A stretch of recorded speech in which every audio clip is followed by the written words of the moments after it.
நற்செய்தி வாசகம். தூய யோவான் எழுதிய நற்செய்தியிலிருந்து வாசகம். 20ஆம் அதிகாரம் 2 முதல் 8 வரை உள்ள இறைவார்த்தைகள்.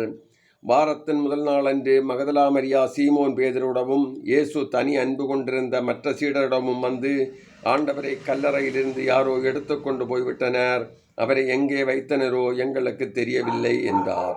இதை கேட்ட பேதுருவும் மற்ற சீடரும் கல்லறைக்கு புறப்பட்டனர்.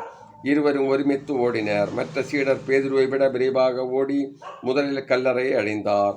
அவர் குனிந்து பார்த்தபோது துணிகள் கிடப்பதை கண்டார், ஆனால் உள்ளே நுழையவில்லை. அவருக்கு பின்னாலே சீமோன் பேதுருவும் வந்தார். நேரே அவர் கல்லறைக்குள் நுழைந்தார். அங்கு துணிகளையும் இயேசுவின் தலையை மூடியிருந்த துண்டையும் கண்டார். அத்துண்டு மற்ற துணிகளோடு இல்லாமல் ஒரு இடத்தில் தனியாக சுருட்டி வைக்கப்பட்டிருந்தது.